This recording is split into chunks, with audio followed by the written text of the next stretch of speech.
Very good morning all of you. Ravi, Ankita, Neetu, Tinku ji, अगर आप मुझे देख पा रहे हैं, सुन पा रहे हैं तो कमेंट करके बताना भाई। फिर हम आज की क्लास करेंगे शुरू।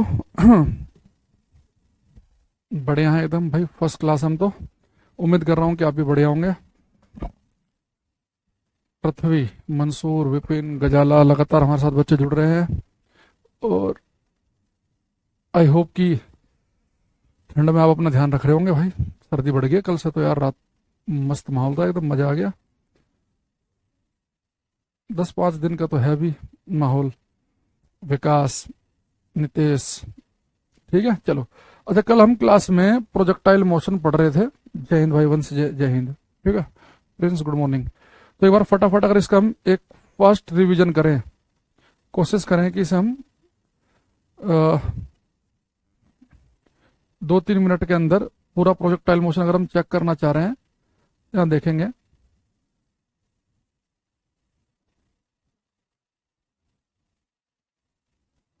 तो बेटा सबने क्या पढ़ा? कोई ऑब्जेक्ट आपने u वेलोसिटी से थीटा एंगल पर फेंका, तो मैंने क्या बताया था आपको कि जहां से आपने पत्थर फेंका और जहां पे जाके फर्स्ट टाइम टच कर रहा है, इन दोनों पॉइंट के बीच की जो दूरी होगी वो रेंज कहलाएगी, हॉरिजॉन्टल रेंज, क्षैतिज परास। ये मैक्सिमम हाइट बनेगी। अगर हम t समय के बाद यहाँ पे चेक करें तो यहाँ पे जो वेलोसिटी है बेटा, इसका जो हॉरिजॉन्टल कंपोनेंट है वो तो u कोस थीटा ही रहेगा। शुरुआत में हॉरिजॉन्टल कंपोनेंट कितना था? u कोस थीटा वेलोसिटी का, और वर्टिकल कंपोनेंट कितना था? u sine theta. तो हॉरिजॉन्टल कंपोनेंट अगर शुरू में u कोस थीटा था तो t समय के बाद भी u कोस थीटा रहेगा, लेकिन जो वर्टिकल कंपोनेंट है ये हो जाएगा, शुरुआत में था u साइन थीटा, t समय के बाद घट के हो जाएगा u sine theta minus gt। फिर बताया था मैंने कि मैक्सिमम हाइट पर वर्टिकल कंपोनेंट तो समाप्त ही हो जाएगा, मैक्सिमम हाइट पर केवल बचेगी वेलोसिटी का horizontal component u cos theta.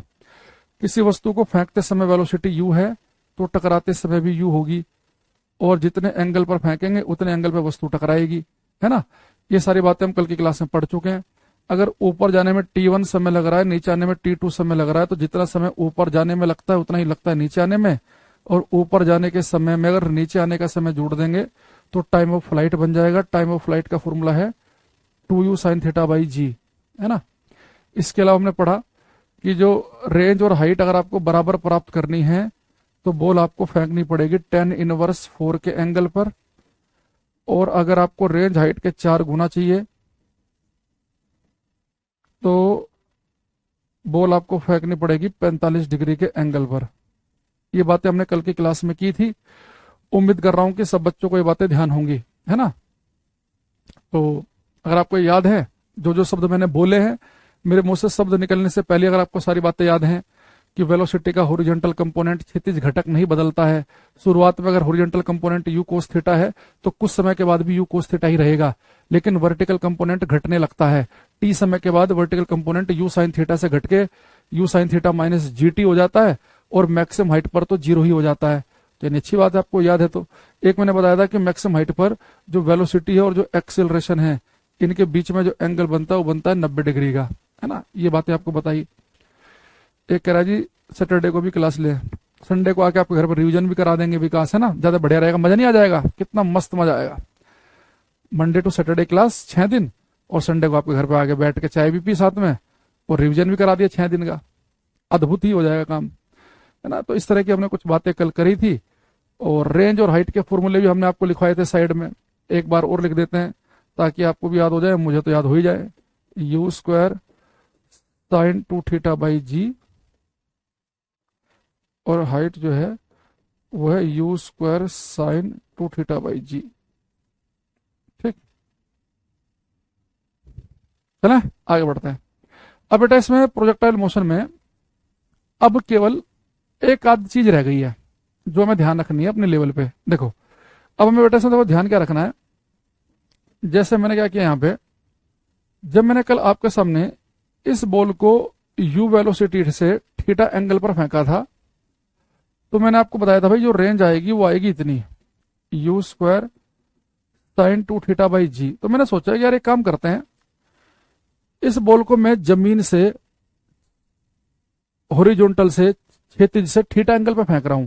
अगर हम एक काम करें, इस बॉल को थीटा एंगल पर ही फेंकें, लेकिन क्या करें, है ना, लेकिन इस बॉल को हम थीटा एंगल पर फेंके तो, लेकिन हॉरिजॉन्टल से नहीं, इस बॉल को हम थीटा एंगल पर फेंकें इस वर्टिकल लाइन के साथ में, है ना। तो अगर हम बॉल को जमीन से थीटा एंगल पर फेंक रहे हैं, जमीन से थीटा एंगल पर, तो रेंज का फॉर्मूला आ रहा है U square sine 2 theta by G. तो नीचे 2g नहीं लिखे हैं, अच्छा सॉरी, हाइट के फॉर्मूले में 2g आएगा। अच्छा, अब अगर बेटा मैं बॉल को जमीन से थीटा एंगल पर फेंक रहा हूं, तो फॉर्मूला बना U square sine 2 theta by G. अब मैंने कहा एक काम करते हैं, जमीन से थीटा एंगल नहीं बना रहे, इस वर्टिकल ऊर्ध्वाधर लाइन से अगर मैं थीटा एंगल पर बॉल फेंकता हूं तो देखते हैं क्या फर्क पड़ेगा। अब मुझे बताओ, अगर मैं इस वर्टिकल लाइन से थीटा एंगल बना रहा हूं तो जमीन से एंगल कितना बचेगा, 90 माइनस थीटा। यानी एक्चुअल में मैं ये चेक करना चाह रहा हूं कि जब जमीन से एंगल थीटा था तो रेंज का फॉर्मूला ये था, जब जमीन से एंगल 90 माइनस थीटा होगा तो रेंज के फॉर्मूले पे क्या फर्क पड़ेगा, है ना, तब क्या फर्क पड़ेगा। तो एक काम करो बेटा, इस थीटा में आप 90 माइनस थीटा पुट कर दो। भाई जब थीटा एंगल है जमीन से तो रेंज ये है, 90 माइनस थीटा पे क्या होगा, तो थीटा की जगह 90 माइनस थीटा पुट करके चेक कर लेते हैं। तो हमने देखा रेंज हो गई यू स्क्वायर साइन 2, और थीटा की जगह क्या पुट करना है हमें, 90 माइनस थीटा, नीचे लिखा है जी। तो ये हो गया यू स्क्वायर साइन, 2 के अंदर मल्टीप्लाई होगी तो टोटल बन जाएगा 180 माइनस 2 थीटा। अब यहाँ पे आपका मैथमेटिक्स चेक होगा। किसी बच्चे को पता है कि साइन 180 माइनस 2 थीटा कितना होता है। भाई देखो, साइन 180 है तो 180 पे साइन कोस में नहीं बदलेगा, वो 90 पे बदलता है। तो ये लिखा है 180 माइनस 2 थीटा, तो यानी साइन रहेगा जुगा 2, और 180 माइनस पे आपको पता होगा कि 180 माइनस पे और 90 प्लस पे साइन का साइन भी चेंज नहीं होगा, ये प्लस का प्लस ही रहेगा, माइनस होता तो माइनस रहता। तो ये मेरे पास क्या आएगा बेटा, ये साइन 180 माइनस 2 थीटा होता है, साइन 2 थीटा। ये मैथ में पढ़ लेना अपना, ठीक है। तो मैंने क्या देखा कि भाई मेरे रेंज के फॉर्मूले पे कोई फर्क पड़ा ही नहीं। यानी अगर मैं जमीन से एंगल थीटा बनाऊं तो भी रेंज का formula U square sine 2 theta by G आया। जब मैंने जमीन से एंगल 90 माइनस थीटा लिया तब भी मेरा formula U square sine 2 theta by G आया। दोनों केस में तो मेरा फॉर्मूला सेम ही है। गजब। यानी कि पेपर में हमारे से पूछेगा कि वो कौन से दो एंगल हैं, वो कौन से दो कोण हैं जिन पर हमें हॉरिजॉन्टल रेंज क्षैतिज परास से मिलती है। तो अब बॉल को थीटा एंगल पर फेंको और उतनी स्पीड से 90 माइनस थीटा फेंको, दोनों केस में रेंज बराबर मिलेगी। तो पेपर में ऑप्शन दे देगा कि कौन से दो एंगल रेंज से मिले। ऑप्शन लिख देगा theta 2 theta, theta 90 minus theta, theta 180 minus theta, ऐसा कुछ बना देगा। तो हम बोलेंगे कि चाहे बॉल फेंको थीटा एंगल पे चाहे फेंको 90 माइनस थीटा पे, दोनों केस में रेंज मिलती है सेम। तो यहाँ पे लिखेंगे हम four angle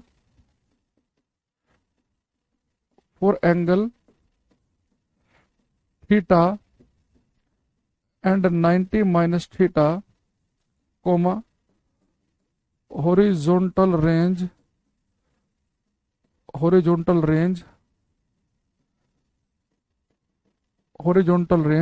remain same. Hindi में लिखेंगे कोण थीटा और 90 माइनस थीटा के लिए,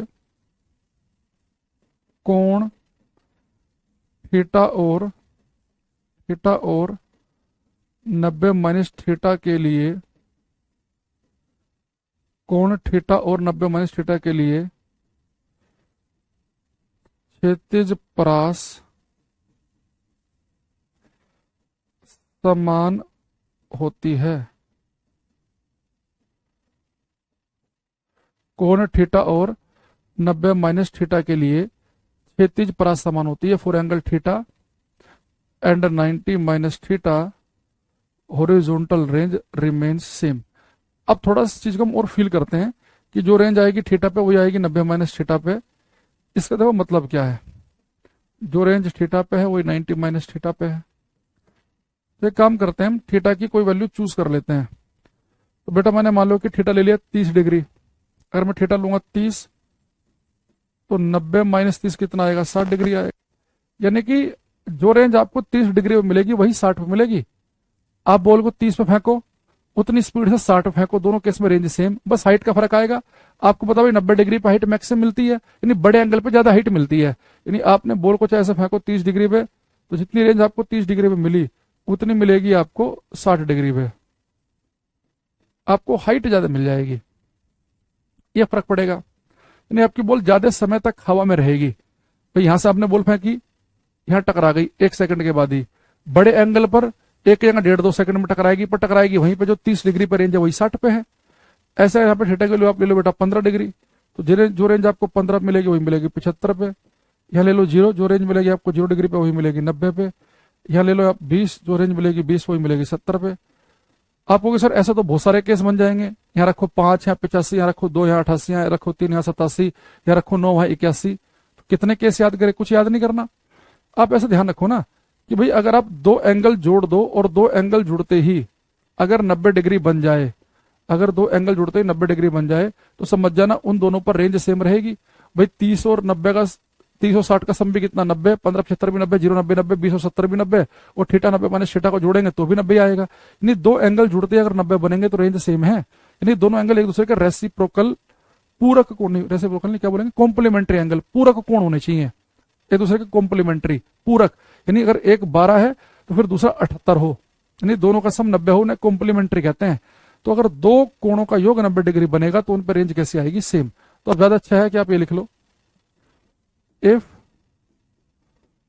सम of two angles, if sum of two angles is 90 degree, comma the horizontal range, the horizontal range, the horizontal range for these two angles, for these two angles will be same।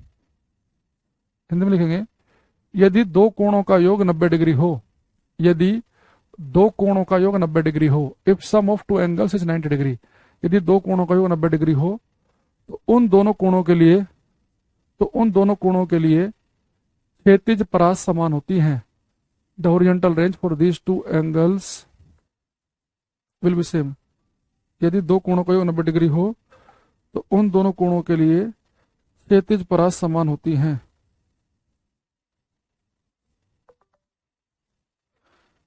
यदि 2 कोणों का योग 90 degree हो तो उन दोनों कोणों के लिए क्षैतिज परास समान होती है। ठीक है।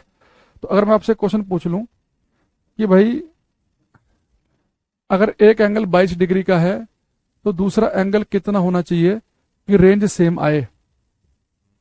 प्रवेंदु, शुभम, अंकिता, विजय, रवि, पुष्पांजलि, एक बेटा करो क्वेश्चन ये कि अगर आपसे कहा जाए कि अगर एक एंगल 22 डिग्री का है तो दूसरा एंगल कितना होना चाहिए कि सेम स्पीड से फेंकने पर दोनों केस में जो है वो रेंज सेम आए? बताओ ये।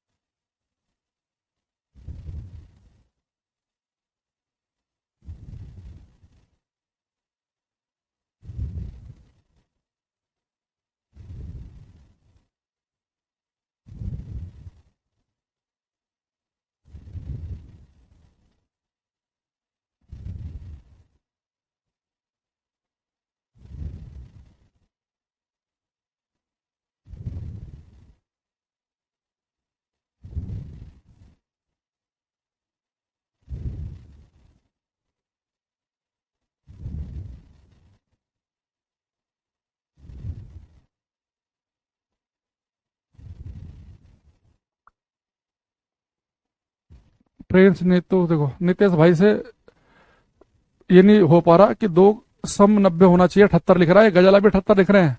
ये मैंने इसलिए पूछा 20 बच्चों में सर्वे कराओ तो भारत की राजधानी क्या है या भारत के पहले प्रधानमंत्री कौन है वो भी गलत बता देंगे। 78 लिख रहे हैं। अरे अगर एक एंगल 22 है तो दूसरा 68 होना चाहिए, 68 और 22 जोड़ के देख लो, 60 और 20 80, और 8 और 2 10, 90 हो गया। 78 और क्यों लिख रहे हो भाई तुम? लव टिंकू प्रिंस सबका सही है भाई। 2 कोणों का योग 90 डिग्री होना चाहिए, 100 डिग्री नहीं कहा मैंने, जो 78 लिख रहे हो तुम। ठीक, चलो। तो ये बेटा हमारा जो प्रोजेक्टाइल मोशन है, इसमें अगर आपने जितने पॉइंट मैंने बताए अगर आप इतने ध्यान रख लेंगे तो जर्नल साइंस पे जहाँ क्वेश्चन आते हैं आपका काम चल जाएगा।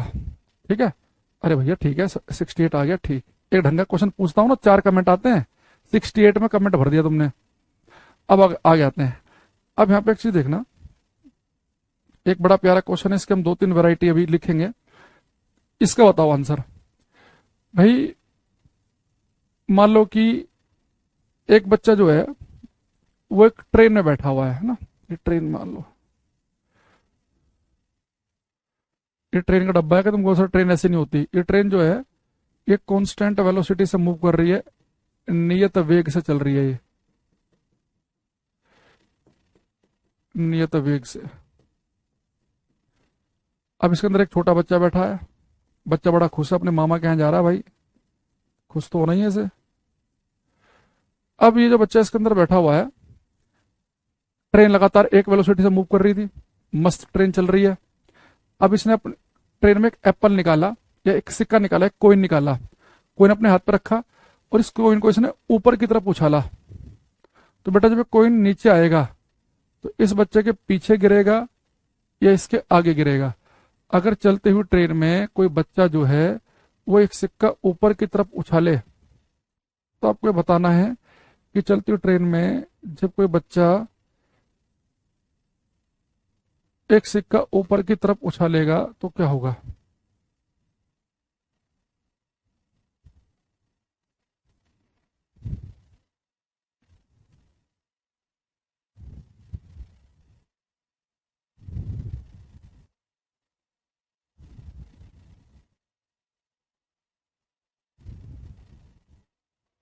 आगे गिरेगा, पीछे गिरेगा, कहाँ गिरेगा। तो बेटा इसका आंसर देंगे कि अगर ट्रेन कांस्टेंट वेलोसिटी से नियत वेग से चल रही हो तो उसके अंदर उछाला गया सिक्का ठीक बच्चे के हाथ में आके गिरेगा। शुभम और पूर्वेंदु बता रहे हैं। तो आप खुद सोचो बेटा, एक ट्रेन अगर मान लो कि 100 किलोमीटर पर घंटे की वेलोसिटी से जा रही है, लगातार 100 की वेलोसिटी से, है ना, और अगर आप उस ट्रेन के अंदर बैठे हुए हैं ना, तो आपका शरीर भी, रोहित, बादल, नितेश, आप ठीक उसी वेलोसिटी से मूव कर रहा होता है। अगर ट्रेन की वेलोसिटी 80 है तो आपके शरीर की भी 80 है। अगर आपके पास कोई बैग रखा हुआ है तो वो बैग भी उतनी वेलोसिटी से भाग रहा है। तो ट्रेन जब भाग रही है तो उस ट्रेन के अंदर जो भी कंपोनेंट है, भाई ट्रेन अगर 100 से भाग रही है तो ट्रेन के अंदर कोई बल्ब लगा है, जो भी उसके पार्ट है सबके सब सेम ही वेलोसिटी से भाग रहे होते हैं। आप उसके अंदर भागे रहे बैठे हैं तो आपका शरीर भी 100 की वेलोसिटी से भाग रहा है। अब हाथ में आपने ले रखा है सिक्का, तो बेटा जैसे आपने सिक्का उछाला, ठीक, तो जो आपके हाथ में सिक्का था इसकी वेलोसिटी भी कितनी थी, 100 ही थी, और आपके शरीर की भी 100 है क्योंकि ट्रेन 100 से भाग रही है। आपने सिक्का उछाला आगे, तो बेटा अगर जो आपका जो शरीर है अगर वो 1 सेकंड में 1 मीटर आगे गया है ट्रेन के साथ साथ, तो सिक्का भी 1 सेकंड में 1 ही मीटर आगे जाएगा, ठीक आपके हाथ में आके गिरेगा। ये हम यहाँ पे एयर रेजिस्टेंस, हवा का प्रभाव नेगलेक्ट मान के चल रहे हैं कि एयर रेजिस्टेंस नहीं है। अगर हवा का प्रभाव ना हो और आप सिक्का ऊपर उछाले चलती हुई ट्रेन में, आपके हाथ में गिरेगा। कई बार आपने क्या नहीं, मान लो ट्रेन में बैठे हैं, आपस में खेल रहे हैं, अपने हाथ में एक बॉल ले रखी है, बॉल को लगातार ऐसे करते रहो, लगातार आपके हाथ में आके गिरती है वो। तो ट्रेन कांस्टेंट वेलोसिटी से मूव करे तो सीधा सिक्का आपके हाथ में आके गिरेगा, ठीक है, आपके हाथ में। लेकिन अगर ट्रेन की वेलोसिटी कांस्टेंट ना हो, ट्रेन एक्सिलरेट कर रही हो, ट्रेन की वेलोसिटी जो है वो अभी 80 थी, आपके हाथ में सिक्का है, तो आपके शरीर की और सिक्के की वेलोसिटी भी 80 है, और आपने सिक्का उछाल दिया और मान लो बेटा ट्रेन ने अपनी वेलोसिटी बढ़ा के कर ली 90, तो जो सिक्का जब आपने फेंका था तो उस सिक्के के पास आगे की तरफ को वेलोसिटी 80 थी, सिक्का आपने ऊपर की तरफ को उछाला तो सिक्का तो बेटा 80 की वेलोसिटी से आगे बढ़ेगा, लेकिन ट्रेन ने वेलोसिटी बढ़ा कर ली 90, तो सिक्का आपके पीछे गिर पड़ेगा। तो चलती हुई ट्रेन में सिक्का आपके पीछे तब गिरेगा अगर आपने, जैसे कभी घर ट्राई करके देखना, अपने भाई से कहना कि भाई मैं 1 2 3 बोलूंगा, अभी कार मान लो कि रुकी हुई है, और बोला कि जैसे मैं एक बॉल उछालूंगा ना तो तुरंत कार को ऐसे आगे एक्सीलेट कर देना, उसकी वेलोसिटी कर देना 0 से 10 या 20। ये मान लो आपके भाई जो कार चला रहा है, अभी कार की वेलोसिटी केवल 20 है, बहुत हल्की हल्की है, भाई से कहना देख मैं 3 बोलूंगा और 3 करते ही गाड़ी की स्पीड बढ़ा देना, मैं ऊपर की तरफ बॉल उछाल रहा हूं। आपने बोला 1 2 3, आपने ऊपर की तरफ बॉल उछाली, भाई ने वेलोसिटी कर दी 30 से 40, तुरंत देखना वो बॉल आपके हाथ में नहीं गिरेगी, पीछे गिरेगी। तो अगर ट्रेन एक्सीलेट करे, ट्रेन अपनी वेलोसिटी को बढ़ाए तो बॉल पीछे रह जाएगी। अब आपने भाई से कहना, आपका भाई गाड़ी चला रहा है 70 की स्पीड पे, आपने देख लिया हाईवे पे कोई नहीं है पीछे साइड वाले मिरर से, अब बोलना है कि मैं बॉल ऊपर उछालूंगा, तुरंत ब्रेक मारना खींच के। उसने कहा कि ठीक है। आपने बोला 1 2 3, आपने बॉल ऊपर उछाली, आपके भाई ने खींच के ब्रेक मार दिए तो बॉल आगे गिर पड़ेगी, क्योंकि जब बॉल हाथ से रिलीज हुई तो बॉल को तो 70 की वेलोसिटी से आगे की तरफ को मूव करेगी वो, और आपने गाड़ी की वेलोसिटी कर दी 70 से 20 तो आगे गिर पड़ेगी। तो चलती हुई ट्रेन में या चलती हुई कार में तीनों केस संभव हैं कि उछाली गई बॉल आपके हाथ में गिर जाए, उछाली गई बॉल पीछे गिर जाए, या उछाली गई बॉल आगे गिर जाए। ये इस बात पर डिपेंड करता है कि भाई ट्रेन कांस्टेंट वेलोसिटी से मूव कर रही है कि एक्सीलरेट कर रही है कि रिटार्डेशन है, मंदन है, स्पीड घट रही है कि बढ़ रही है कि क्या हो रहा है। तो अब हम तीनों केस ध्यान रखेंगे, खाली हाथ वाला मत रट लेना ये। तो ट्रेन जो है अगर बेटा कांस्टेंट वेलोसिटी से मूव कर रही हो, ऐसे लिखो, अगर ट्रेन की जो वेलोसिटी है, इसका जो वेग है, अगर ये कांस्टेंट हो, है ना, अगर बेटा ट्रेन की जो वेलोसिटी अगर ये कांस्टेंट है तो उछाली गई बॉल हाथ में आके गिरेगी। तो बॉल कहाँ गिरती है? हाथ में। अगर बेटा ट्रेन जो है इसकी वेलोसिटी कांस्टेंट ना हो, ट्रेन के अंदर हो पॉजिटिव एक्सेलरेशन, धनात्मक त्वरण, ठीक, ट्रेन एक्सेलरेट कर रही है तो बॉल कहाँ रह जाएगी? पीछे रह जाएगी, पीछे गिरेगी, पीछे की तरफ, बैकवर्ड। अगर ट्रेन के बेटा अंदर हो नेगेटिव एक्सेलरेशन यानी कि मंदन, नेगेटिव एक्सेलरेशन को हम बोलते हैं रिटार्डेशन। रिटार्डेशन ये इंग्लिश में एक नाम और होता है इसका, डिसलरेशन, हिंदी में से हम बोलते हैं मंदन। तो बॉल गिरेगी आगे।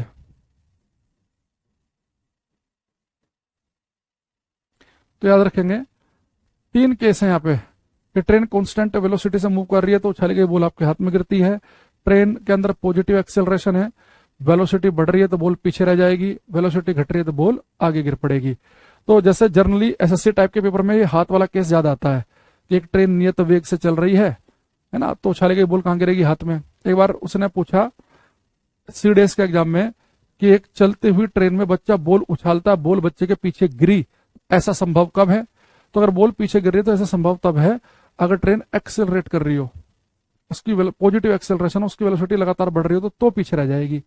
चलती हुई ट्रेन ने बॉल उछाली और बॉल आगे गिर गई तो खींच के आप ब्रेक मार रहे हैं, मंदन ला रहे हैं, ट्रेन की अंदर रिटार्डेशन ला रहे हैं तो बॉल आगे गिरेगी। तो आपको तीनों ध्यान रखने हैं, इंपॉर्टेंट केस है ये, है ना। आगे बात समझ में?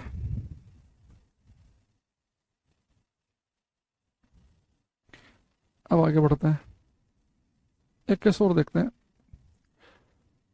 फिर बेटा मान लो कि ये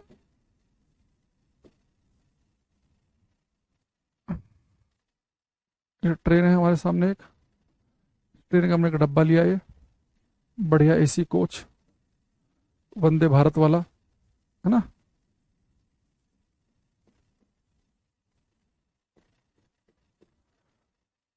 ठेला भी नहीं लग रहा है तो वंदे भारत का कोच तो क्या ही लगेगा, खैर मान लो ऐसे ही। ये ट्रेन जो है बेटा ये कांस्टेंट वेलोसिटी से नियत वेग से चल रही है। अब इसके अंदर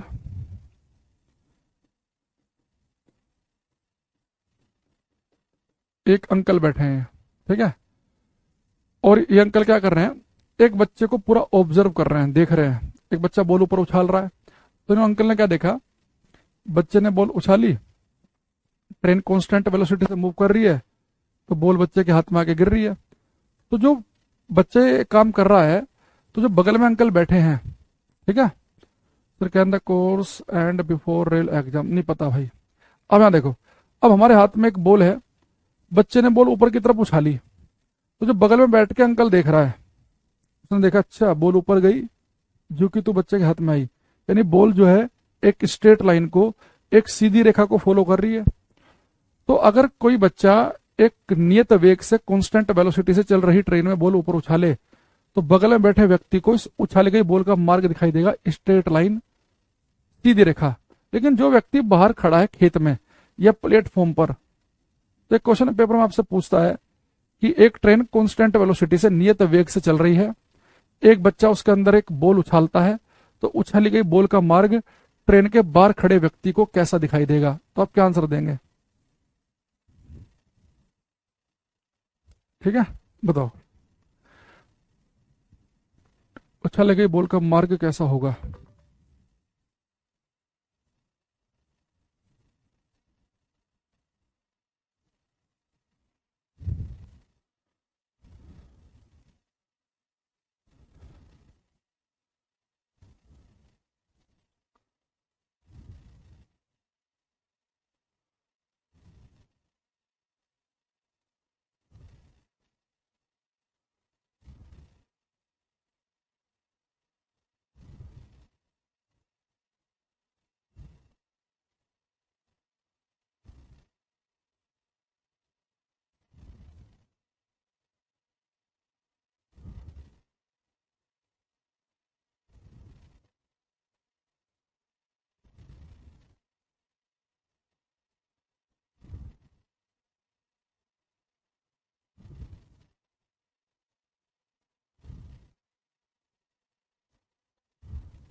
हम्म, बिल्कुल सही। देखो बेटा, इसका मार्ग होगा पैराबोलिक परवलयाकार। जो बाहर खड़ा व्यक्ति है ना, उसे स्ट्रेट लाइन नहीं दिखेगा। देखो ऐसा क्यों है, यहाँ देखना। ये बेटा एक बात समझो, ये बच्चे ने बॉल पकड़ी और ऊपर की तरफ उछाली, यानी बच्चे ने बॉल को एक वेलोसिटी दी ऊपर की तरफ, है ना, एक वेलोसिटी ऊपर दी, से मैंने V1 मान लिया। अब मैं एक चीज बताओ, अगर ये ट्रेन बेटा 50 की वेलोसिटी से आगे बढ़ रही है, तो इस ट्रेन के अंदर जो भी चीज होगी उसकी वेलोसिटी भी तो 50 ही होगी, 100%। तो ये जो बॉल है, इस बॉल के पास में एक्चुअल में दो वेलोसिटी है। एक वेलोसिटी है बेटा आगे वाली, जो ट्रेन की वजह से है। एक वेलोसिटी ऊपर, जो बच्चे के हाथ की वजह से। दो वेलोसिटी है। तो बेटा नेट वेलोसिटी कहाँ आएगी? एक कंपोनेंट वेलोसिटी का आगे है, एक ऊपर है, तो नेट वेलोसिटी तो बीच में आएगी। यानी एक्चुअल में जो बाहर खड़े अंकल हैं, उन्हें यह लगेगा कि बॉल को इस तिरछी वेलोसिटी से, यानी कि थीटा एंगल वाली वेलोसिटी फेंका गया है। तो थीटा एंगल पर अगर कोई वेलोसिटी होगी तो इन्हें मार्ग कैसा दिखेगा? पैराबोलिक परवलयाकार। लेकिन जो ट्रेन के अंदर वाले अंकल हैं, इन्हें आगे वाली वेलोसिटी दिखाई नहीं देगी, इन्हें केवल ऊपर वाली दिखाई देगी कि बॉल को ऊपर फेंका, ऊपर गई, नीचे आ गई। इन्हें आगे वाली वेलोसिटी क्यों नहीं दिखेगी? भाई ये बॉल 50 की वेलोसिटी से आगे जा रही है, ठीक है, तो अंकल भी तो ट्रेन के अंदर ही हैं, तो इनका शरीर भी 50 की वेलोसिटी से आगे जा रहा है। और आपको पता है रिलेटिव वेलोसिटी में क्या होता है, सापेक्ष वेग में क्या होता है? अगर मैं भी 50 की वेलोसिटी से इधर को भाग रहा हूं और आप भी 50 से मेरे साथ साथ भाग रहे हो, तो आपको मेरी वेलोसिटी जीरो लगेगी, मुझे आपकी जीरो लगेगी, क्योंकि सेम डायरेक्शन में वेलोसिटी आती है घटा के। तो जो ट्रेन के अंदर व्यक्ति बैठा है ना, उन्हें, अगर मैं ट्रेन में बैठा हूं और आप भी ट्रेन में बैठे हो, हमें एक दूसरे की, ट्रेन भाग रही है 100 की स्पीड से, तो हमें एक दूसरे की वेलोसिटी क्यों नहीं दिखती? क्योंकि मेरा शरीर ट्रेन के साथ साथ 100 की स्पीड से आगे जा रहा है, तो आपका शरीर भी तो ट्रेन के साथ साथ 100 की स्पीड से ही आगे जा रहा है, आप भी तो ट्रेन में ही हो। तो रिलेटिव वेलोसिटी हमारे तुम्हारे मेरे लिए आपस में एक दूसरे के लिए जीरो है। तो ट्रेन के जो अंदर अंकल हैं, उन्हें आगे वाली वेलोसिटी नहीं दिखाई देगी, उन्हें केवल दिखेगा बॉल ऊपर गई, एक वेलोसिटी से ऊपर जाएगी, सीधे ऊपर फेंकेंगे तो एक पॉइंट पे रुककर वापस आ जाएगी नीचे, तो इन्हें स्ट्रेट लाइन दिखेगा। लेकिन जो बाहर खड़ा है, उस व्यक्ति को बच्चे ने बॉल ऊपर फेंकी, ऊपर वाली वेलोसिटी तो दिखाई देगी, पर उसे लगेगा कि ट्रेन तो अभी यहाँ थी, बंदा यहाँ खड़ा प्लेटफॉर्म पर भी, ट्रेन यहाँ थी, अब ट्रेन यहाँ पहुंच गई, तो इसके अंदर जो बॉल यहाँ पर थी, अब वो बॉल यहाँ पहुंच गई। यानी उन्हें लगेगा कि बॉल के पास में एक वेलोसिटी आगे की तरफ भी है, तभी तो बॉल आगे की तरफ भी जा रही है। तो इन्हें दो वेलोसिटी दिखाई देंगी। तो पेपर में क्वेश्चन आता है कि अगर कोई ट्रेन एक कांस्टेंट वेलोसिटी से, एक नियत वेग से चल रही हो, तो उसके अंदर उछाली गई बॉल का मार्ग, उसके अंदर उछाली गई बॉल का पाथ, ट्रेन के अंदर वाले व्यक्ति के लिए क्या होता है? स्ट्रेट लाइन, और बाहर वाले के लिए होता है पैराबोलिक परवलयाकार। तो यहां पे लिखेंगे when A ball, when A ball is throne, when A ball is throne vertically upward, vertically upward, when a ball is thrown vertically upward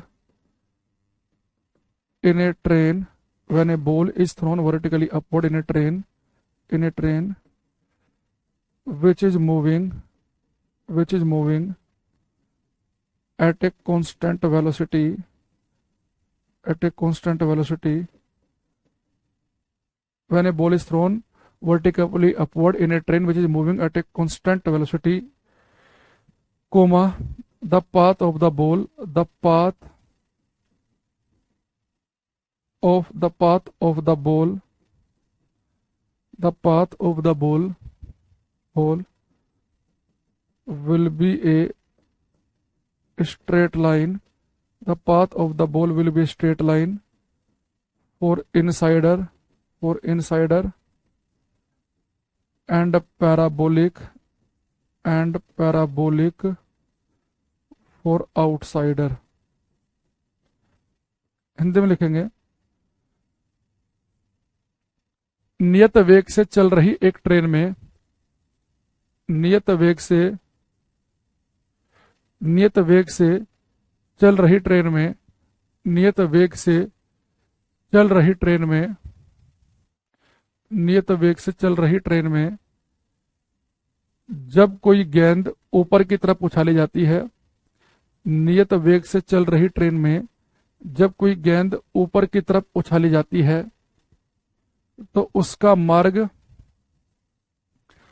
नियत वेग से चल रही, कौन सा बैच नंबर है योगेश आपका बेटा? नियत वेग से चल रही ट्रेन में जब कोई गेंद ऊपर की तरफ उछाली जाती है, जब कोई गेंद ऊपर की तरफ उछाली जाती है तो उसका मार्ग, ट्रेन के अंदर वाले व्यक्ति के लिए सरल रेखा, तो उसका मार्ग ट्रेन के अंदर वाले व्यक्ति के लिए सरल रेखा, जबकि तो उसका मार्ग ट्रेन के अंदर वाले व्यक्ति के लिए सरल रेखा और बाहर वाले व्यक्ति के लिए परवलयाकार होता है। तो उसका मार्ग ट्रेन के अंदर वाले व्यक्ति के लिए सरल रेखा और बाहर वाले व्यक्ति के लिए परवलयाकार होता है। तो अंदर वाले के लिए स्ट्रेट लाइन और बाहर वाले के लिए परवलयाकार, पैराबोलिक, है ना। अच्छा, अगर एक कांस्टेंट वेलोसिटी पे, अगर ट्रेन की वेलोसिटी कांस्टेंट नहीं होगी फिर तो अंदर वाले कोई बॉल आगे पीछे गिरती हुई दिखेगी, फिर तो अंदर वाले के लिए भी स्ट्रेट लाइन नहीं रहेगा, तो फिर वो क्वेश्चन बनेगा नहीं, है ना। तो पेपर में क्वेश्चन बनेगा ही कांस्टेंट वेलोसिटी पे, क्योंकि कांस्टेंट वेलोसिटी से ट्रेन चलती है तो अंदर वाले को पाथ स्ट्रेट लाइन दिख रहा है और बाहर वाले को नहीं दिख रहा, दोनों के लिए अलग अलग है ना, तभी तो माहौल बनेगा। बाहर वाले के लिए अलग अलग क्यों है? क्योंकि बाहर वाले को ऊपर वाली वेलोसिटी तो दिखेगी, साथ में आगे वाली वेलोसिटी भी दिखाई देगी, तो दो वेलोसिटी दिखेंगी। अगर एक कंपोनेंट वेलोसिटी का इधर हो एक इधर हो तो नेट तो इधर आएगा किसी एंगल पे, और जब किसी वेलोसिटी को किसी एंगल पर फेंकते हैं किसी ऑब्जेक्ट को, तो हमने पढ़ रखा कि उसका पाथ पैराबोलिक, परवलयाकार बनता है। ठीक है, तो जो मैंने आपको दो बातें बताई अभी ये बड़ी इंपॉर्टेंट है। अच्छा, नहीं हो रही बैच नंबर 23 में भी केमिस्ट्री क्या पता खत्म ही हो गई हो भाई तुम्हारी, इसमें दो बैच है, बैच नंबर 23 और 24। तो ऐसा हो सकता है कि बैच नंबर 23 में आपकी क्लास ही समाप्त हो गई हो केमिस्ट्री की। अरे केमिस्ट्री बची है कि नहीं बची है? बच्चा कह रहा है जी केमिस्ट्री क्लास नहीं हो रही हमारी। सर ने कुछ ऐसा बोला तो नहीं कि भाई क्लास सिलेबस कंप्लीट हो गया? शायद बैच ही खत्म हो गया 23 में भाई। केमिस्ट्री इतनी नहीं होती, ये तो हम भावुक हो जाते हैं फिजिक्स में, बच्चों को ज्यादा ज्ञान दे देते हैं। क्योंकि फिजिक्स क्या है, जैसे कुछ बच्चे एनडीए के आ जाते हैं तो एनडीए में 25 क्वेश्चन आते हैं फिजिक्स के, कुछ मान लो UP head operator assistant radio operator के, उसमें फिजिक्स की टॉपिक है असिस्टेंट रेडियो ऑपरेटर में, तो है ना। जैसे कई बार बच्चे रेलवे ग्रुप डी के भी होते हैं। बताओ योगेश, तुम्हें पता ही नहीं भाई कि बेस 23 में केमिस्ट्री खत्म होगी, कह रहा है केमिस्ट्री क्लास क्यों नहीं हो रही है? तो भाई तुम क्लास लोगे सारी तो पता रहेगा तुम्हें, अब बस तुम क्लास के नंबर देखकर पता करोगे कि बैच हो रहा है कि नहीं हो रहा, तो क्या ही फायदा। तुमने कौन सा 20 क्लास करी है, वो भी तो तुमने करी नहीं रखी। और लास्ट क्लास में भी मैं एंड में देख रहा था तो फिनिश हो रखा है, लिख बोला है सर ने। तो हमें पता ही नहीं है कि हम किसी बैच में पढ़ ही नहीं रहे, ना देख रहे हैं, बस क्लास का नंबर देख रहे हैं। तो फिजिक्स क्या है ना, जैसे आप रेलवे ग्रुप डी का पेपर दो, असिस्टेंट लोको पायलट का दो, टीजीटी वाले मान लो कुछ बच्चे आ गए, है ना, तो कई जगह ज्यादा होता है। हाँ, केवल एसएससी वाला बैच होता फिर मैं भी इतना नहीं पढ़ाता आपको। एसएससी का अगर ये बैच होता तो मैं भी 22-23 क्लास में खत्म कर देता, क्योंकि एसएससी में तो हर सब्जेक्ट के 2-2 क्वेश्चन आते हैं, तो वहां तो बराबर ही आते हैं, तो हर सब्जेक्ट 20-22 क्लास में खत्म हो जाता है एसएससी में। पर ये साइंस स्पेशल है और यहाँ भी 20 क्लास में खत्म कर देंगे तो फिर फायदा क्या होगा।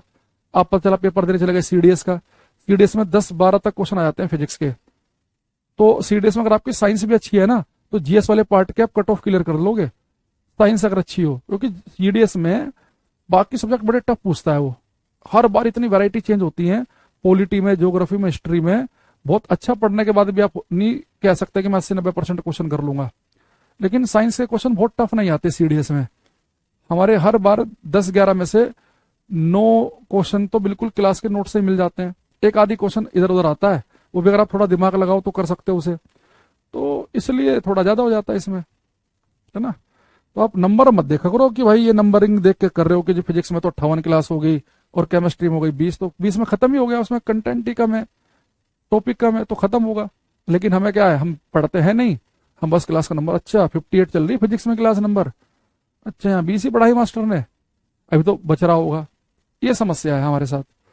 चलो अब लिखेंगे बेटा हम यहाँ पे वर्क पावर एनर्जी, कार्य शक्ति और ऊर्जा। और आप लोग कोई 7वीं 8वीं क्लास के बच्चे नहीं हो, आपसे इतनी समझदारी की तो उम्मीद की जाती है।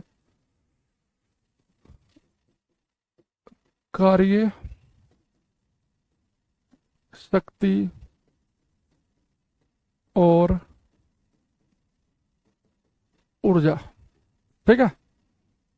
एनटीपीसी में भी बहुत ज्यादा साइंस नहीं आता, रेलवे ग्रुप डी में आता है साइंस ज्यादा, एनटीपीसी में बहुत ज्यादा नहीं पूछता। रेलवे ग्रुप डी में 25 नंबर की साइंस आती है, तो वहां पे तो आते हैं क्वेश्चन बढ़िया। एनटीपीसी में वही ऐसे हालत है, ठीक है।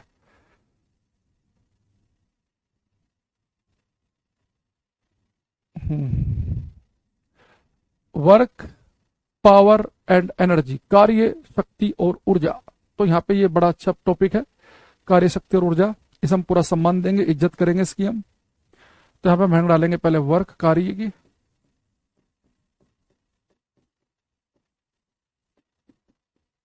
कार्य। देखो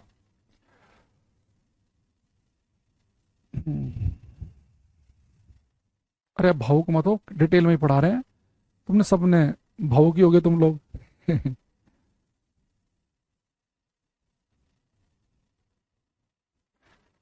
रेलवे के एएलपी में सीबीटी 2 में फिजिक्स के न्यूमेरिकल आते हैं। अच्छा बादल बढ़िया है भाई। अच्छा वर्क की बात करें, मैं आसान से क्वेश्चन के साथ ये क्लास स्टार्ट करूंगा। अगर मैं आपसे कहूं कि मेरे घर में एक दीवार है, एक क्या होंगे तो बहुत सारी, मैं एक पर्टिकुलर दीवार को ले रहा हूं अभी। इस दीवार को मैंने हाथ रखा और लगातार मैं इसे फोर्स लगा रहा हूं, धक्का दे रहा हूं, पूरा फोर्स लगाया मैंने। सुबह से शाम हो गई, पसीना पसीना हो गया पूरा बॉडी, 10-20 ग्राम वजन भी कम हो गया, है ना। शरीर का जो मास है वो एनर्जी में बदल के गायब। अब मेरा क्वेश्चन आपसे यह कि लेकिन ये दीवार हल्की सी भी नहीं खिसकी, फोर्स लगाया सुबह से लेकर शाम तक, दीवार वहीं की वहीं है, 1 मिलीमीटर भी खिसकी नहीं है। तो आप लोगों की नजरों में मैंने कोई वर्क, कोई कार्य किया कि नहीं किया? अगर आप किसी दीवार पर लगातार फोर्स लगाएं, मैं किसी दीवार पर लगातार बल लगा रहा हूं और दीवार में थोड़ा भी डिस्प्लेसमेंट ना हो, थोड़ी भी ना खिसके, विस्थापित ना हो, तो कोई कार्य किया क्या आपकी नजरों में? देखो आंसर आने शुरू हो गया मेरे पास में। 0 वर्क, नहीं किया, नो। देख रहे हो कितने आप इनसेंसिटिव लोग हो, असंवेदनशील। मास्टर का शरीर का वजन कम हो गया, आप कह रहे कोई कार्य नहीं किया। भाई यही तो होता है जीवन में भी, आप पूरी मेहनत कर रहे हैं, रिजल्ट अगर नहीं है, अगर आपका सिलेक्शन नहीं हो रहा है, तो तुरंत क्या कहेंगे पड़ोसी? तुरंत कहेंगे भाई साहब इसने कुछ नहीं करा, इसने बेवकूफ बनाया घर वालों का, इसने पढ़ाई वढ़ाई कुछ नहीं की है। तुरंत बोल देंगे, क्योंकि उन्हें सबको रिजल्ट चाहिए। आपको भी रिजल्ट चाहिए था कि गुरुजी मेहनत कर रहे हैं, आपका कोई अप्रिशिएट ही नहीं किया आपने। इधर कोई बात नहीं, दीवार नहीं खिसकी, आपने प्रयास तो किया। तो एक आम आदमी ऐसे बोल सकता है, आप में से मान लो कोई बच्चा भावुक हो, कह दे गुरुजी कोई बात नहीं, बढ़िया प्रयास किया आपने, वेल डन। लेकिन साइंस, फिजिक्स की नजरों में, फिजिक्स होती है पड़ोसियों की तरह, रिश्तेदारों की तरह, उनके अंदर कोई संवेदनशीलता नहीं है। उस तुरंत कहेंगे रिजल्ट क्या है, फोर्स लगाया, डिस्प्लेसमेंट नहीं हुआ, यानी कि वर्क कितना, 0। तो एक आम आदमी भले ही कह दे कि हमने कुछ काम किया, हमारे प्रयास को सराहा जाए, लेकिन फिजिक्स में वर्क केवल और केवल और केवल तभी माना जाएगा अगर आप किसी वस्तु पर फोर्स लगाएं, किसी वस्तु पर बल लगाएं, और बल लगाने से वस्तु विस्थापित हो जाए, तो उस बल के द्वारा किया गया कार्य होगा कुछ। तो जब भी मैं कह रहा हूं ना कि मेरे द्वारा किया गया कार्य, तो कार्य बेटा कोई फोर्स के द्वारा होता है हमेशा। तो मेरे द्वारा किए गए कार्य का मतलब है कि मैंने जो बल लगाया, मैंने जो फोर्स लगाया, उसने कितना कार्य किया। अगर आप कभी पढ़ेंगे ना कि work done by a boy, work done by coolie, coolie के द्वारा क्या कार्य, लड़के के द्वारा, आदमी के द्वारा, इन सब में ऑटोमेटिकली ये चीज फिक्स है, अंडरस्टूड है कि किसी कुली या मजदूर या किसी लड़के के द्वारा किए गए कार्य का मतलब यह है कि उसने जो बल लगाया, जो फोर्स लगाया, उस फोर्स ने कितना कार्य किया। तो बेटा वर्क कैसे माना जाएगा फिजिक्स में, एक पड़ोसी की नजरों से कि भैया रिजल्ट क्या है, कुछ काम हुआ कि नहीं हुआ। तो वर्क का मतलब होता है कि अगर आप किसी वस्तु पर फोर्स लगाएंगे तो फोर्स लगाने से अगर वस्तु के अंदर डिस्प्लेसमेंट, विस्थापन पैदा हो जाए तो यानी कि आपने कार्य किया। तो वर्क होता है बेटा फोर्स इंटू डिस्प्लेसमेंट। तो आपने कितना फोर्स लगाया और उस फोर्स लगाने से अगर विस्थापन है तो वर्क माना जाएगा, अगर डिस्प्लेसमेंट नहीं है तो वर्क फिजिक्स की नजरों में जीरो। यहाँ पे कोई अप्रिसिएशन नहीं होगा घर वालों की तरह, ठीक है। तो वर्क जो है, वर्क क्या होता है, फोर्स इंटू डिस्प्लेसमेंट। अच्छा बेटा फोर्स क्या है, एक वेक्टर क्वांटिटी है, और डिस्प्लेसमेंट क्या है, ये भी एक वेक्टर क्वांटिटी है, सदिश राशि है। अब मैंने आपको इस क्लास में कुछ ज्ञान दिया था कि किसी फॉर्मूले में अगर आपको दो स्केलर क्वांटिटी दिखे अदिश, तो दोनों स्केलर है तो जिसका फॉर्मूला वो स्केलर। दो में से अगर एक वेक्टर है, एक सदिश राशि है, तो जिसका फॉर्मूला वो वेक्टर। लेकिन अगर दोनों ही वेक्टर आ जाए, तो मैंने उस दिन बोला था कि इसके बारे में बात करेंगे कुछ क्लासेस के बाद। तो बेटा अगर किसी फॉर्मूले में दो क्वांटिटी दिखे और दोनों ही वेक्टर हो, तो जिसका फॉर्मूला होगा वो स्केलर होगी या वेक्टर होगी। अगर दो वेक्टर क्वांटिटी की मल्टीप्लाई करेंगे तो जिसका फॉर्मूला होगा वो स्केलर भी हो सकती है और वेक्टर भी हो सकती है। वो स्केलर कब होगी, वेक्टर कब होगी। मान लो बेटा दो वेक्टर क्वांटिटी है ए और बी, तो अगर दो वेक्टर क्वांटिटी के बीच में बेटा अगर मैं डॉट लगा दूं, डॉट, तो ये जिसका फॉर्मूला बनेगा वो स्केलर क्वांटिटी होगी अदिश। अगर दो वेक्टर क्वांटिटी के बीच में कभी मैं क्रॉस का निशान लगा दूंगा तो जिसका फॉर्मूला बनेगा वो वेक्टर क्वांटिटी बनेगा। तो वर्क क्या है, F vector dot S vector है ये फोर्स इंटू डिस्प्लेसमेंट में, ये बीच में मैंने क्रॉस नहीं डॉट लगाया है। तो दो वेक्टर क्वांटिटी के बीच में अगर डॉट है, दो वेक्टर क्वांटिटी के बीच में अगर डॉट का निशान लगा हुआ है, तो इसका मतलब ये है कि दो वेक्टर क्वांटिटी के बीच में डॉट, तो बेटा क्या बनेगी हमारी ये स्केलर क्वांटिटी अदिश राशि, ठीक है। ये बेटा हमारा वर्क जो है ये स्केलर है। यानी स्केलर का मतलब क्या हो गया, यानी कि जो क्वांटिटी स्केलर होती हैं, जैसे मैंने आपको पहले बताया था कि स्केलर क्वांटिटी जो होती हैं वो सिंपल अलजेब्रा के लॉ फॉलो करती हैं कि x में x जोड़ेंगे तो 2x आएगा, एक x में 2x जोड़ेंगे तो 3x आएगा, 2x में से x घटा देंगे तो x आएगा। स्केलर क्वांटिटी होती है, सिंपल लॉ फॉलो करती हैं। तो यानी अगर मैं आपसे कहूं कि एक व्यक्ति ने 50 जूल कार्य किया, दूसरे ने 30 जूल किया, टोटल कितना काम हो गया 80 जूल, सिंपली जोड़ेंगे वर्क को। स्केलर क्वांटिटी है, अदिश राशि है। अब वर्क क्या बेटा, फोर्स इंटू डिस्प्लेसमेंट। अगर मैं इसी को थोड़ा खोल के लिखना चाहूं तो ये बेटा हमारा बनेगा एफ एस कोस थीटा। जब बेटा हम डॉट हटाते हैं तो हमारी क्वांटिटी बनती है कोस, ये बन जाएगा हमारा ए बी कोस थीटा। अगर क्रॉस हटाते हैं तो उसकी जगह आता है साइन, तो ये बन जाएगा ए बी साइन थीटा। यानी आप ऐसे भी याद रख सकते हैं कि दो वेक्टर क्वांटिटी के साथ में अगर कोस दिखे तो स्केलर होगी, दो वेक्टर क्वांटिटी के साथ में साइन दिखे तो वेक्टर क्वांटिटी बनती है। और यहाँ पर थीटा क्या है, फोर्स और डिस्प्लेसमेंट के बीच का एंगल। तो मान लो कि एक ऑब्जेक्ट यहां पर था, आपने इस पर एफ फोर्स लगाया थीटा एंगल पे, यानी एक पत्थर था उस पर आपने रस्सी बांधी और ऐसे ऐसे खींच रहे हैं, तो रस्सी, वो पत्थर मान लो आगे की तरफ आ रहा है और पत्थर पहुंच गया आपका यहाँ, तो डिस्प्लेसमेंट कितना पैदा हुआ एस। तो बेटा ये जो थीटा है फोर्स और जो डिस्प्लेसमेंट पैदा हुआ इनके बीच का एंगल है ये। यहाँ पर थीटा क्या है, angle between force and displacement, बल और विस्थापन के बीच का कोण। Angle between force and displacement, बल और विस्थापन के बीच का कोण है ये, ठीक। इसकी बेटा यूनिट क्या बनेगी, बेटा वर्क जो है अगर हम फोर्स को नापे न्यूटन में, डिस्प्लेसमेंट को नापे अगर हम मीटर में, कोस थीटा साइन थीटा इनकी कोई यूनिट नहीं होती, तो बेटा वर्क की यूनिट होती है जूल। और यहां से हम ये भी पढ़ सकते हैं कि एक जूल किसके बराबर है, एक जूल बराबर होता है एक न्यूटन मीटर के। तो बेटा वर्क की जो ऐसा यूनिट बनेगी वो बनेगी जूल या न्यूटन मीटर, क्योंकि एक जूल एक न्यूटन मीटर के बराबर है। तो इसकी जो ऐसा यूनिट है होता है जूल या न्यूटन मीटर, क्योंकि एक जूल जो है वो एक न्यूटन मीटर के बराबर है। तो अभी तक हमने क्लास में क्या पढ़ा कि वर्क का फॉर्मूला होता है F vector dot S vector. यानी कि वर्क है क्या, ये फोर्स और डिस्प्लेसमेंट का बेटा स्केलर प्रोडक्ट है, अदिश गुणन।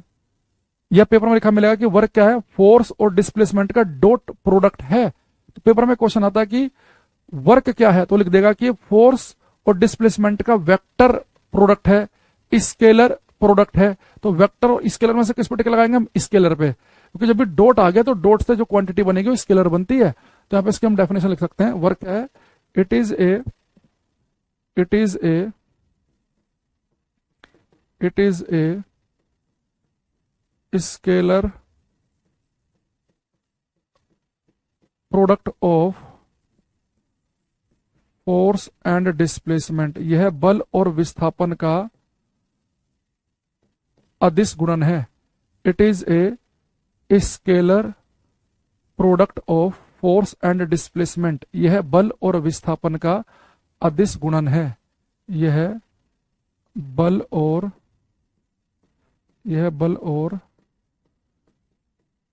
विस्थापन का अदिश गुणन है। यह बल और विस्थापन का अदिश गुणन। It is a scalar product of force and displacement. बल और विस्थापन का अदिश गुणन। ठीक, अब देखो बहुत सारे बच्चे जो है वो वर्क का केवल इतना फॉर्मूला याद रखते हैं, बल गुणा विस्थापन, फोर्स इनटू डिस्प्लेसमेंट, केवल इतना।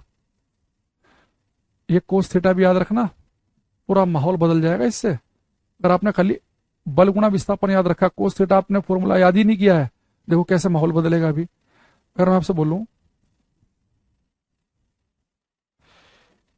ये हमारे पास में एक ऑब्जेक्ट है, इस पर बेटा मैंने 20 न्यूटन का बल लगाया, और ये हमारा जो ऑब्जेक्ट है 20 न्यूटन का बल लगाने से मान लो कि इसमें एक डिस्प्लेसमेंट पैदा हुआ 10 मीटर का।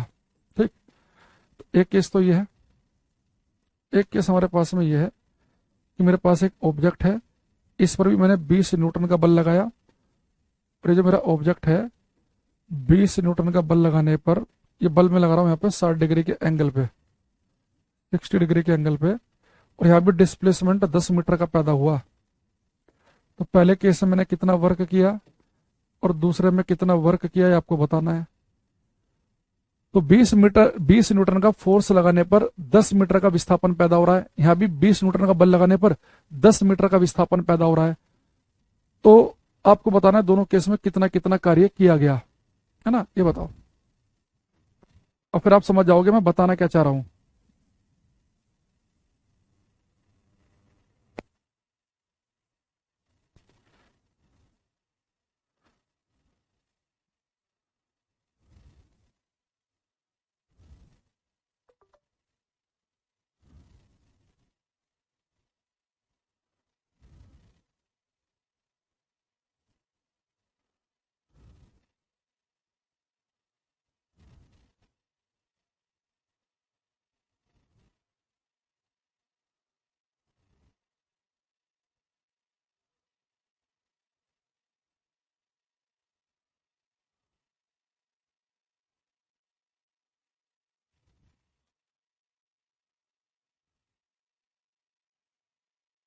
कुछ आंसर मेरे पास में आ रहे हैं। टिंकू जिया का सबसे पहला आंसर आया हमारे पास में। रवि नितेश से पूछा, कह रहा है कि पिछला नोट नहीं किया, नोट कर लो भाई। इसमें क्या है कि तो फॉर्मूला लिखा है मैंने, F vector dot S vector, यानी कि एफ एस कोस थीटा, और यहां से हम कहेंगे स्केलर क्वांटिटी है ये, वर्क कार्य, और इसकी यूनिट है जूल, और 1 जूल होता है न्यूटन मीटर के बराबर। अब कुछ आंसर हमारे पास में आ रहे हैं। यहाँ देखो बेटा, वर्क का हमारे पास कंप्लीट फॉर्मूला क्या है, एफ एस कोस थीटा। तो कितना बेटा फोर्स लगाया हमने 20 न्यूटन का, कितना डिस्प्लेसमेंट पैदा हुआ 10 मीटर का, और थीटा की वैल्यू कितनी। अब आप खुद सोचो, जिस डायरेक्शन में आपने फोर्स लगाया और डिस्प्लेसमेंट भी उसी डायरेक्शन में है, तो दोनों के बीच का तो एंगल 0 डिग्री है। भाई जिस दिशा में आप बल लगा रहे हैं, जिधर को आप फोर्स लगा रहे हैं, ऑब्जेक्ट उधर को ही खिसक जा रहा है, तो एंगल की वैल्यू कितनी होगी 0। तो कोस 0 की वैल्यू होती है 1। तो वर्क आ गया हमारे पास 200 न्यूटन मीटर, और न्यूटन मीटर को हम क्या बोलते हैं, जूल। तो 200 जूल का वर्क हो गया पहले केस में।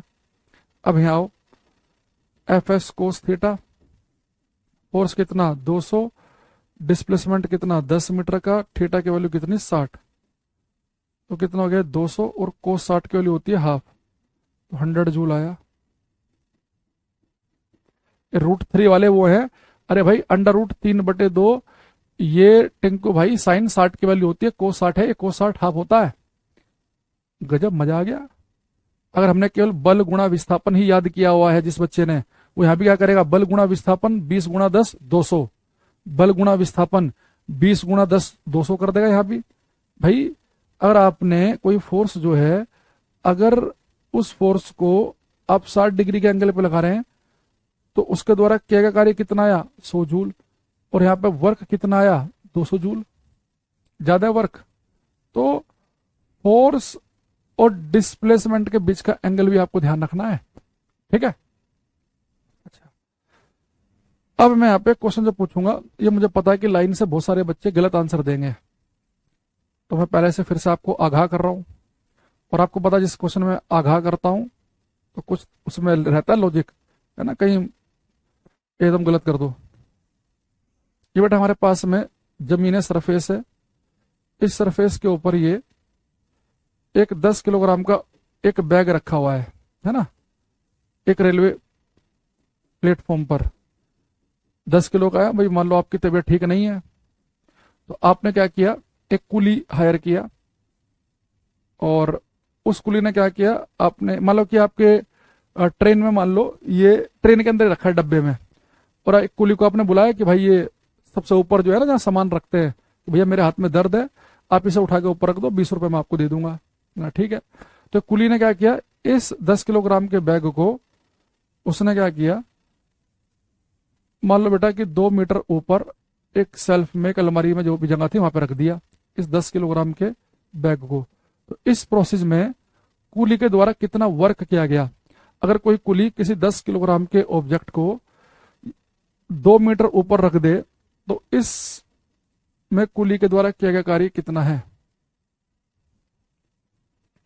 ये बताएंगे। अंकिता, टिंकू, प्रिंस, शुभम, करो भाई सभी।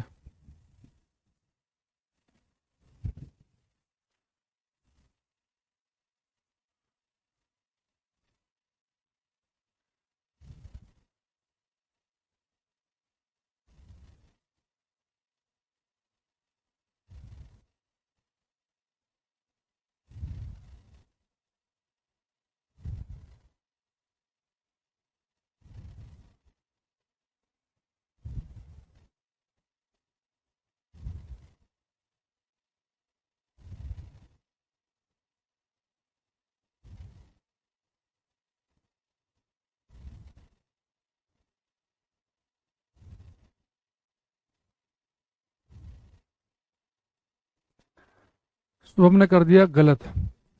मुझे पता था भाई ये आंसर आएगा कुछ बच्चों का, हमने आपको आगाह भी किया था, आप माने ही नहीं।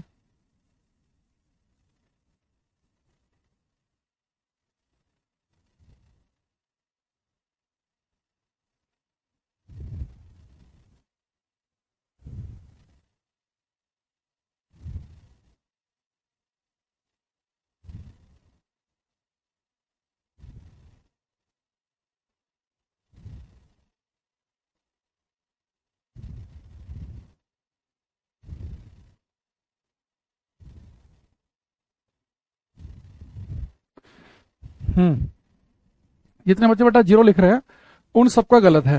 भाई मुझे एक चीज बताओ, आप क्या करते हैं, कुली की शक्ल देखते भावुक हो जाते हैं, टिंकू जैसे भावुक हो गए, विजय भावुक हो गए, बीबी नायडू, सब जीरो लिख रहे हैं, सबका गलत।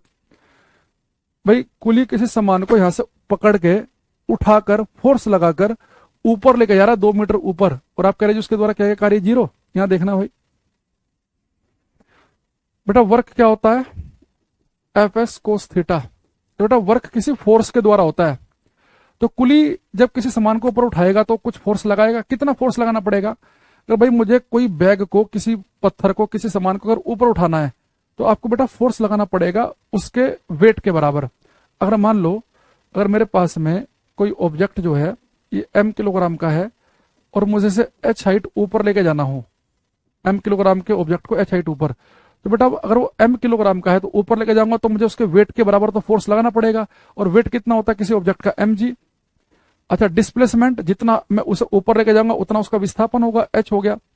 अब बेटा थीटा की वैल्यू समझो। बहुत सारे बच्चे पता नहीं फर्जी थीटा 90 क्यों मान लेते हैं।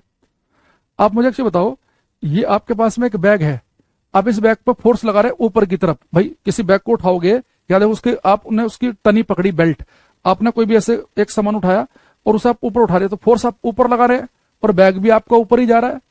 तो भाई डिस्प्लेसमेंट जो है और फोर्स जो है दोनों के बीच में एंगल तो 0 डिग्री का है। भाई मैं किसी बैग को उठा रहा हूं तो जिस दर को फोर्स लगाया, बैग यहां पर था, जिधर को बल लगाया, जिधर को फोर्स लगाया, डिस्प्लेसमेंट उसी डायरेक्शन में हो रहा है। 90 डिग्री कहां से अपने ऐसे आंखें बंद करी क्या ज्ञान प्राप्त हुआ? आंखें बंद करी और अंदर से क्या आवाज आई 90 डिग्री? सोचा करो कि फोर्स जिधर को लगा रहे हैं और इधर कोई विस्थापन हो रहा था, दोनों के बीच में एंगल 0 डिग्री का है। और कोस 0 की वैल्यू होती है 1, यानी कि वर्क कितना हो गया mgh। यानी जब किसी सामान को कोई कुली, कोई व्यक्ति, कोई लड़का ऊपर की तरफ लेके जाएगा तो उसके द्वारा किया गया कार्य mgh होगा। तो किसी सामान को ऊपर लेके जब आप जाते हैं तो किया गया कार्य होता है mgh के बराबर, है ना, mgh। 0 नहीं होता, mgh होता है। m की वैल्यू कितनी है 10 किलोग्राम, g की वैल्यू या तो पेपर में 9.8 देगा है जो भी, अभी के लिए हम 10 मान लेते हैं। h की वैल्यू 2, तो वर्क कितना हो जाएगा 200 जूल। शुभम का बिल्कुल ठीक था, तो बेटा 200 जूल कार्य करना पड़ेगा। और भी कुछ बच्चों का ठीक था। तो मैं ये बताना चाह रहा हूं कि कूली की शक्ल देखते ही 0 पर टिक नहीं लगाना। वो 0 जो है वो किसी और क्वेश्चन का आंसर है, ठीक है। कूली वाले केस में 0 भी आएगा आंसर, पर वो अलग क्वेश्चन है। तो ये क्वेश्चन बहुत बार आता है कि कोई लड़का किसी सामान को उठाकर 2 मीटर ऊपर रखता है, 4 मीटर ऊपर रखता है। तो ऊपर कोई भी सामान जब आप उठा के रखेंगे तो याद रखेंगे ऊपर उठा के जब किसी सामान को आप रख रहे हैं तो आपने जो फोर्स लगाया उस फोर्स के द्वारा किया गया कार्य mgh बनेगा। आगे बात समझ में? अच्छा, अभी कुली का और भी केस देखेंगे, कहीं बीच में वो 0 वाला केस भी आ ही जाएगा। अब मैं देखो, ये हमारे पास में एक कुली साहब है, इन्होंने अपने सर पे एक बैग रख रखा है। ये अमिताभ बच्चन आ गए, बिल्ला नंबर 786 मूवी आई थी ना कुली, अमिताभ बच्चन की इसमें चोट लग गई थी। अब अमिताभ बच्चन साहब ने अपने सर पे एक बैग रखा हुआ है। ये इस बैग को लेकर एक प्लेटफॉर्म पर अपने सर पे बैग रखा और ट्रेन तक जा रहे हैं। तो मान लो कि जहां से उन्होंने बैग सर पर रखा और ये बैग जो है ये है आपका बेटा 10 किलोग्राम का, ठीक। और ये से लेकर 40 मीटर आगे गए और ट्रेन के डब्बे के पास पहुंच गए। तो अगर कोई कुली 10 किलोग्राम का बैग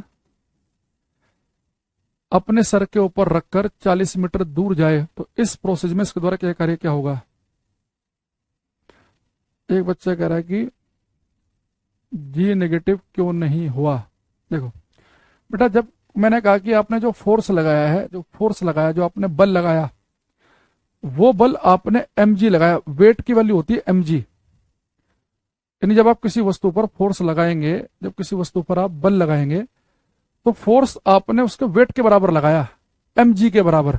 यहां पे आप इक्वेशन ऑफ मोशन सोल्व नहीं कर रहे, गति के समीकरण, आपने फोर्स उसके वेट के बराबर लगाया और जिस डायरेक्शन में फोर्स लगाया है उसी डायरेक्शन में डिस्प्लेसमेंट भी हुआ है। तो एंगल के लिए यहां पर अपने आप से थीटा है, यहां पे पॉजिटिव नेगेटिव देने के लिए। अभी देखो इसी वाले क्वेश्चन में जो उस बच्चे ने पूछा, अगर इसी वाले क्वेश्चन में मैं आपसे कहता कि भाई जब किसी सामान को आप ऊपर उठा के लेके जाते हैं तो कोई व्यक्ति कार्य करता है mgh, जब किसी सामान को आप ऊपर उठा के लेके जाते हैं इस प्रोसेस में ग्रेविटी, गुरुत्व कितना कार्य करता है? तो बेटा आप किसी सामान को जब ऊपर उठा के लेके जाओगे तो ग्रेविटी के द्वारा जो किया गया कार्य होगा वो होगा -mgh। तो ग्रेविटी नेगेटिव कार्य क्यों करेगी? भाई आप किसी सामान को ऊपर उठा के लेके जा रहे हैं तो डिस्प्लेसमेंट तो ऊपर की तरफ हुआ, और जो ग्रेविटी है, धरती जो है वो हर एक चीज को अपनी तरफ को खींचती है, यानी ग्रेविटी फोर्स लगा रही है नीचे की तरफ और आप सामान को लेके जा रहे हैं ऊपर की तरफ। तो यहाँ पे फोर्स और डिस्प्लेसमेंट के बीच का एंगल 180 डिग्री बन जाएगा, क्योंकि ग्रेविटी फोर्स हमेशा, अर्थ फोर्स हमेशा अपने सेंटर की तरफ लगाती है। तो फोर्स लगा टुवर्ड्स द सेंटर और वस्तु ऊपर लेके जा रहे हैं तो डिस्प्लेसमेंट ऊपर है, तो बिल्कुल अपोजिट हो गया। तो 180 डिग्री का एंगल कोस 180 होता -1। तो जब हम कह रहे हैं कि जब किस सामान को हम ऊपर उठा के लेके जाएंगे तो हमारे द्वारा जो किया गया कार्य है वो +mgh होगा, और इस प्रोसेस में जो ग्रेविटी काम करेगी वो -mgh करेगी। और इस वाले केस में बेटा जो अमिताभ बच्चन साहब के द्वारा किया गया कार्य है वो 0 है। देखो किसी कुली के द्वारा किया गया कार्य 0 कब होता है? अगर वो सामान सर पर रखकर आगे की तरफ बढ़े। इसके लिए मैं काम करता हूं समझाने के लिए, एक चलो लैपटॉप रखा है तो लैपटॉप ही यूज कर लेते हैं। देखो ये बेटा मान लो कि मेरे सर के ऊपर मैंने एक लैपटॉप रखा, ठीक। अब ये पहले से सर के ऊपर रखा हुआ है, इसे मुझे आगे लेके जाना है। मुझे क्यों बताओ, जब कोई चीज आपके सर पर रखी होती है तो आप फोर्स कहाँ लगाते हैं, उस पर ऊपर की तरफ। बचपन में अगर आप कभी गेहूं पिसवाने गए हो तो आपने क्या किया होगा, जैसे आपने अपने सर के ऊपर गेहूं का कट्टा रखा तो आपकी गर्दन ना टूट जाए, तो हम जब भी कोई सामान रखते हैं ना सर पे, तो जो हमारे जो मस्कुलर जो फोर्स है हमारे हाथ का, उस हम थोड़ा ऊपर की तरफ फोर्स लगाते हैं। फोर्स लगा रहे हैं ऊपर की तरफ, यानी जो भी सर पे हमारे सामान रखा है तो उस पर हम फोर्स ऊपर की तरफ लगाएंगे और बेटा हम जा रहे हैं आगे की तरफ। तो मुझे एक चीज बताओ, जब मैं कोई सामान अपने सर पर रखकर आगे की तरफ जाऊंगा तो बेटा बैग यहां पर था, अब ये बैग यहां पहुंच गया, तो इसके डिस्प्लेसमेंट की डायरेक्शन तो ये है, तो डिस्प्लेसमेंट तो इस दिशा में है। लेकिन जब मेरे सर पे जो बैग रखा है उस बैग को मैं ऊपर की तरफ पुश कर रहा हूं, तो फोर्स मैं कहां लगा रहा हूं, ऊपर की तरफ। तो फोर्स और डिस्प्लेसमेंट के बीच का एंगल कितना बना, 90 डिग्री का। अगर एंगल 90 डिग्री का बना तो कोस 90 की वैल्यू कितनी होती है, 0। तो वर्क कितना हो गया, 0। अब इस बात को थोड़ा प्रैक्टिकली समझो। ये तो भाई चलो मैथमेटिकली पता चल गया कि फोर्स ऊपर लगा रहे हैं, डिस्प्लेसमेंट आगे है, तो बीच में एंगल 90, तो 90 तो 0 होता है। अब इसे थोड़ा फील करते हैं 0 एक्चुअल में क्यों है। भाई देखो, वर्क होता है किसी फोर्स के द्वारा। तो मुझे एक चीज बताओ, जो मैंने अपने सर के ऊपर बैग रखा है उस बैग पे मैंने फोर्स लगाया ऊपर की तरफ, तो भाई मैंने इस बैग पे फोर्स लगाया ऊपर की तरफ, तो जिस डायरेक्शन में फोर्स लगाया उस डायरेक्शन में तो डिस्प्लेसमेंट विस्थापन हुआ ही नहीं। अब कितना भी फोर्स लगाए जाओ, अगर डिस्प्लेसमेंट नहीं हो रहा है, रिजल्ट नहीं मिल रहा है, तो आपने तो कहा था आज की क्लास में, जो मैंने वर्क का पहले क्वेश्चन पूछा था कि मैं दीवार पे सुबह से शाम तक फोर्स लगा रहा हूं, दीवार नहीं खिसकी, तो कितना कार्य किया, तुरंत आपने बेर है मौके कह दिया 0। प्रयास की कोई इज्जत नहीं है यहाँ पे, हमें रिजल्ट से मतलब है। आप फोर्स लगा रहे हैं, विस्थापन नहीं हुआ। तो बेटा मैंने बैग पर जिस डायरेक्शन में फोर्स लगाया उस डायरेक्शन में क्या बैग यहां से उठ के यहां जा रहा, नहीं। तो जिस दिशा में बल लगाया जा रहा है उस दिशा में तो जा ही नहीं रहा है। तो मेरे द्वारा जो फोर्स लगाया जा रहा है इस बैग पर जिस डायरेक्शन में, उस डायरेक्शन में कोई डिस्प्लेसमेंट ही नहीं है, इसलिए वर्क 0 है। लेकिन आप कहोगे फिर सर ये कुली पैसे को ले रहा है हमारे से, कार्य तो 0 कर रहा है। भैया एक चीज बताओ, कुली अपना आराम से बैठा हुआ था, आपने कहा जी हमारे लिए इस प्लेटफॉर्म से प्लेटफॉर्म नंबर 11 पे जाओ, आपके लिए जा रहा है वो। और दूसरा, जब सर पे अपने उसने बैग रखा हुआ है और जब चलेगा तो अपने शरीर के जो मस्कुलर पावर, जो एनर्जी वो वेस्ट कर रहा है, वो थक रहा है फालतू में, इसलिए ले रहा है वो। उसने बैग के ऊपर किया गया कार्य 0 है। जब हम कहते हैं ना कि कुली के द्वारा बैग के ऊपर किया गया कार्य 0 है, अपने शरीर को तो लेके जा ही रहा है वो। तो ये जो हम पढ़ते हैं ना कि वर्क डन बाय कुली, आगे पढ़ा करो लिखा होता ओन बैग, तो उस बैग पर, उस सामान पर कुली के द्वारा किया गया कार्य 0, क्योंकि कुली ने बैग पर जिस दिशा में बल लगाया उस दिशा में विस्थापन नहीं है। तो अगर कुली सर पे सामान रख के आगे बढ़ेगा तो वर्क 0 बताएंगे, लेकिन कुली जमीन से कोई सामान उठाकर अपने सर के ऊपर रखेगा तो वहां पर उसने कितना कार्य किया, mgh के बराबर कार्य किया, तो यहाँ वर्क हो रहा है। यानी आपने बैग तो रख दोगे जमीन पे, कुली उठाएगा बेचारा, पहले सर पर रखेगा तो कुछ वर्क कर रहा है बैग के ऊपर, फिर जब बैग को आगे लेके जा रहा है फिर बैग पे वर्क नहीं कर रहा, वो फिर अपने शरीर पे वर्क कर रहा है आपके चक्कर में, तो इसलिए पैसे मांग रहा है आपसे वो। तो क्या दिक्कत है इसमें, पैसा तो भैया खर्च करना पड़ेगा। किसी आदमी से फर्जी अपने लिए यहां से वहां भेज रहे हो। अरे आ रहा है समझ में क्या बताया मैंने आपको, ठीक। तो आज की जो क्लास है इसमें भी प्रोजेक्टाइल मोशन ही लिखा हुआ है ना, इसमें आज हम वर्क पावर एनर्जी के नाम से इसका टॉपिक चेंज करा देंगे, ठीक है। बाकी हम कल मिलेंगे, फ्राइडे को तो क्लास होनी है। एक बच्चा कह रहा जी शनिवार को भी ले लो, सैटरडे को यार ऐसा होता ना कि वाइफ मेरी है गवर्नमेंट जॉब में, सैटरडे संडे उनका ऑफ रहता है, घर में रहते हैं सभी, बाकी दिन तो रहते ही नहीं घर पे, वर्किंग रहती है 9 से 5। दिल्ली में तुम्हें पता है ट्रैफिक रहता है, घर से निकलो पहले 1 घंटा पहले 8 बजे, फिर शाम को भी 6 साढ़े 6 बजे आओ, तो पूरे दिन तो हम खाली रहते ही हैं अकेले, एक आध दिन ही मिलता है ना।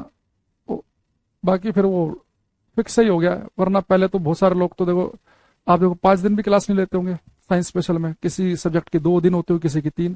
तो यही था पहले फिक्स कि 2-2 दिन की क्लास फिक्स थी कि 2 दिन फिजिक्स चलेगा, 2 दिन केमिस्ट्री, 2 दिन बायो चलेगा, एक वीक में साइंस स्पेशल में।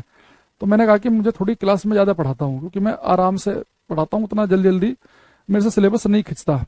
मुझे जब तक खुद से फील ना आए ना कि ये बात आप तक पहुंची कि नहीं पहुंची, तो मेरा आगे बढ़ने का मन ही नहीं करता। तो मैंने कहा कि भाई मैं 5 दिन क्लास लूंगा, और आप इतने परम भावुक हो गए हो, आप कह रहे हो सैटरडे को भी ले लो। सैटरडे को लेना शुरू कर दिया तो एक आध ऐसा फिर वो संडे को भी बताने लग जाएगा, है ना। तो भाई हमारी एक क्लास हो तो मैं सैटरडे को भी ले लूँ, ऐसे ऐसे बहुत सारे बैच हैं। अब ये क्लास खत्म हुई 12:30 से दूसरी भी है, और ये क्लास खत्म होगी, आपको लग रहा होगा सर 12:21 हो रहे हैं अभी, आपके पास 8-9 मिनट है। नहीं, ये अभी क्लास को सेव किया जाएगा, इसकी पीडीएफ बनाई जाएगी, वो पीडीएफ फिर आगे ट्रांसफर की जाएगी जो आपको मिलेगी। तो 5-6 मिनट उस प्रोसेस में भी लगते हैं। ठीक है, तो आज के लिए इतना ही रखते हैं, बाकी मिलेंगे कल की क्लास में। तब तक के लिए thank you, bye, take care everybody, bye everyone.